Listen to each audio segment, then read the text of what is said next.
صلاۃ و سلام دائما علیک یا رسول اللہ کی محمد سے وفا تو نے تو ہم تیرے ہیں، یہ جہاں چیز ہے کیا لوح و قلم تیرے ہیں۔ محمد کی محبت دین حق کی شرط اول ہے، اسی میں ہے اگر خامی تو ایمان نامکمل ہے۔ محمد ہے متاع عالم ایجاد سے پیارا، زن و فرزند سے ماں باپ سے اولاد سے پیارا۔ حضرات، آج کی یہ محفل پاک عقیقہ مسنونہ کی خوشی میں منعقد کی گئی۔ بارش بھی آ گئی ہے، افراتفری کا ماحول بنا ہوا ہے، اس لیے مختصر سے وقت میں یہ آپ کو بتاؤں، دنیا کے اندر جتنی بھی ہمیں خوشیاں مل رہی ہیں یہ سب آمد رسول کا صدقہ۔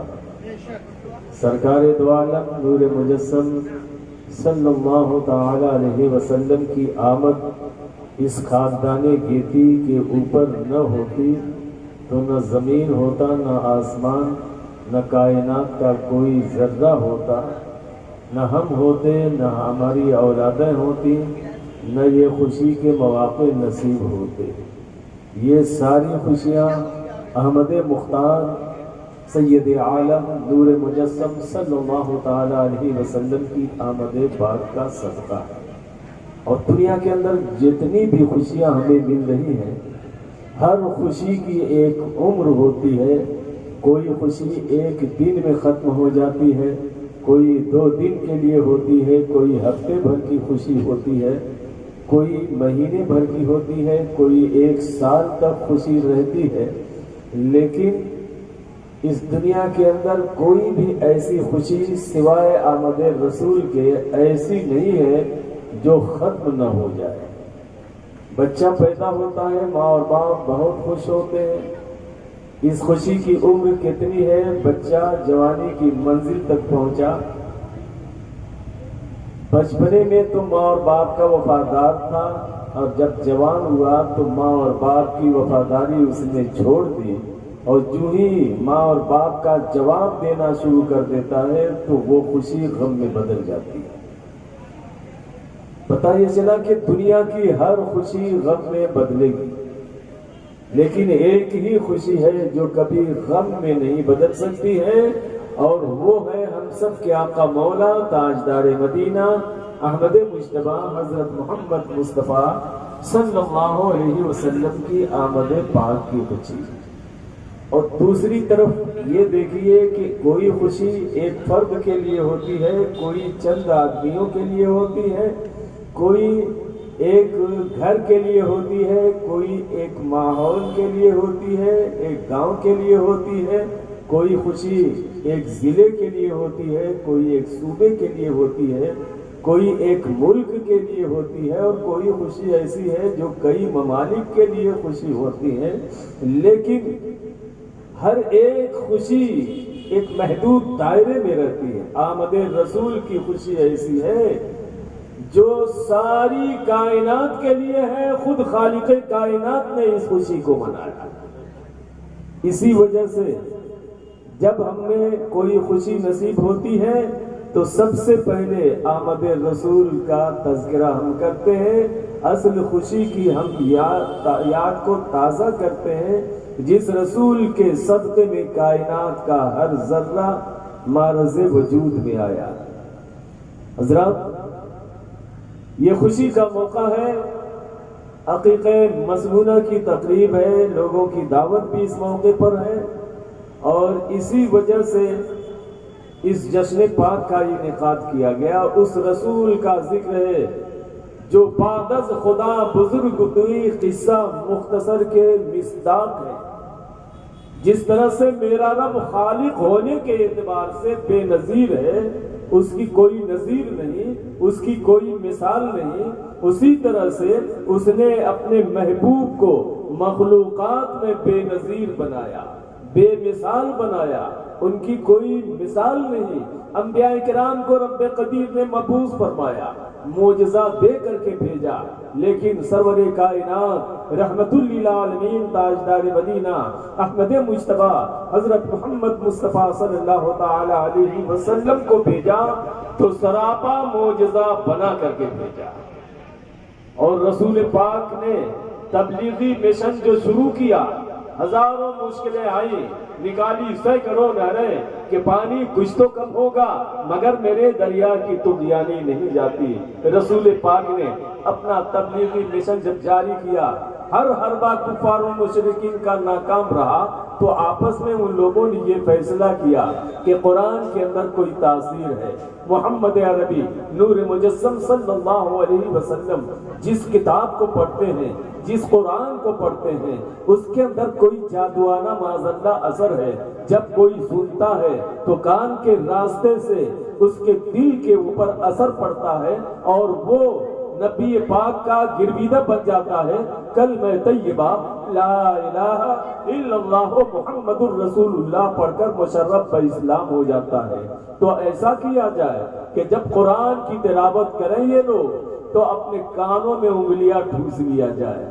رب قدیر نے کفار و مشرکین کے اس منصوبے کو بھی اس طرح سے بیان فرمایا ہے، وقال الذین کفروا لا تسمعوا لهذا القرآن، کافروں نے کہا قرآن کو مت سنو۔ جب قرآن پڑھنے والا قرآن کو پڑھے تو اپنے کانوں میں انگلیاں ٹھوس لو، والغوا فی، شور مچاؤ۔ ان کا یہ خیال تھا کہ ہم شور مچائیں گے تو قرآن کی تلاوت کی آواز کان میں نہیں پہنچے گی اور کان کے راستے سے دل تک اس کا اثر نہیں جائے گا، لیکن وہ قرآن ہے جس کی تاثیر کا کوئی اندازہ نہیں لگا سکتا۔ خود قرآن کہتا ہے لو انزلنا هذا القرآن على جبل لرأيته خاشعا متصدعا من خشیۃ اللہ۔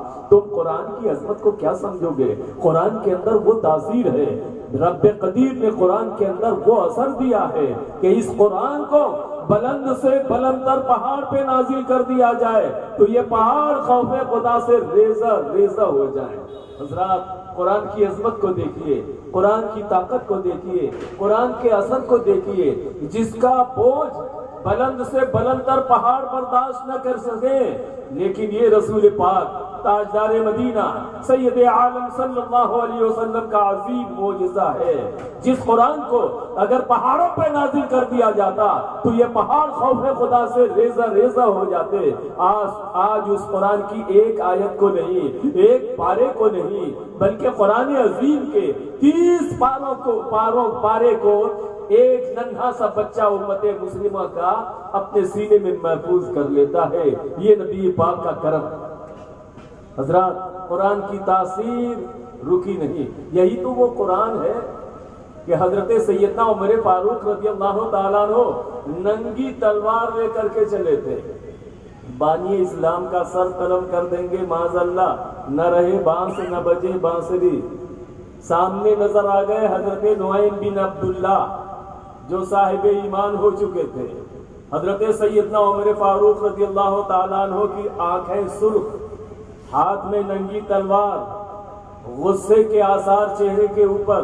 حضرت نعیم بن عبداللہ نے سوال کیا، عمر تمہارے ہاتھ میں یہ ننگی تلوار بتا رہی ہے کہ غلط ارادے سے کہیں جا رہے ہو، بری نیت سے جا رہے ہو، تمہاری یہ چڑی چڑی اور سرخ آنکھیں اس بات کو بتا رہی ہے کہ تم کسی دشمن کی تلاش میں جا رہے ہو۔ حضرت سیدنا عمر فاروق رضی اللہ تعالیٰ عنہ نے اس وقت یہ کہا کہ ہاں نعیم، میں جا رہا ہوں بانی اسلام کا سر قلم کرنے کے لیے۔ تو حضرت نعیم بن عبداللہ رضی اللہ تعالیٰ عنہ نے ارشاد فرمایا، عمر نبی کے پاس تو بعد میں جانا، پہلے اپنے گھر کی خبر لو، تمہاری بہن اور بہنوئی بھی دعوت حق قبول کر چکے ہیں، کلمہ طیبہ لا الہ الا اللہ محمد الرسول اللہ پڑھ کر مشرف اسلام ہو گئے ہیں۔ اب کیا تھا، الٹے پاؤں بہنوئی کے گھر پہنچتے ہیں، دروازہ بند ہے، قرآن عظیم کی تلاوت کی آواز آ رہی ہے، دستک دیا، دروازہ کھلا، اندر پہنچے تو بغیر کسی چیز کا سوال کیے ہوئے سیدنا عمر فاروق رضی اللہ تعالیٰ عنہ اپنے بہنوئی کے اوپر ٹوٹ پڑتے ہیں اور زد و کوب کرنا شروع کر دیتے ہیں، مارنا شروع کر دیتے ہیں۔ بہن اپنے شوہر نامدار کو بچانے کی غرض سے جب آگے بڑھتی ہے تو سیدنا عمر فاروق رضی اللہ تعالیٰ عنہ نے ایسا تماچا رسید کیا کہ آپ کی بہن کا چہرہ خون سے رنگین ہو گیا، لیکن قربان جاؤ استقامت کا یہ جملہ جو بہن نے دیا تھا حضرت عمر فاروق رضی اللہ تعالیٰ عنہ کے دل کو جھنجھوڑ دیا۔ کیا کہا تھا حضرت عمر فاروق رضی اللہ تعالیٰ عنہ کی ہمشیرہ نے؟ یہی کہا تھا، عمر تم جان تو لے سکتے ہو لیکن نبی کا دیا ہوا ایمان نہیں لے سکتے ہو۔ یہ جملہ بہت زیادہ اثر کرتا ہے، خون سے رنگین چہرہ ہے، لیکن یہ جملہ سنتے ہی حضرت سیدنا عمر فاروق رضی اللہ تعالیٰ عنہ ارشاد فرماتے ہیں، میری بہن کس چیز کو تم لوگ پڑھ رہے تھے؟ بتانے والے نے بتایا قرآن عظیم کی تلاوت ہم کر رہے تھے، اللہ کے کلام کو ہم پڑھ رہے تھے، ذرا مجھ کو بھی سنا۔ یہی قرآن ہے۔ حضرت عمر فاروق رضی اللہ تعالیٰ عنہ کے سامنے جب پڑھا جاتا ہے، سورہ طٰہٰ کی ابتدائی آیتیں پڑھی گئی، تاثیر ربانی کا تیر بن کر حضرت عمر کے سینے میں پیوست ہوتی گئی یہ آیات، اور وہی عمر جو نبی کا سر قلم کرنے کے لیے بے چین تھے، اب نبی کے قدموں پہ اپنا سر جھکانے کے لیے بے قرار نظر آتے ہیں۔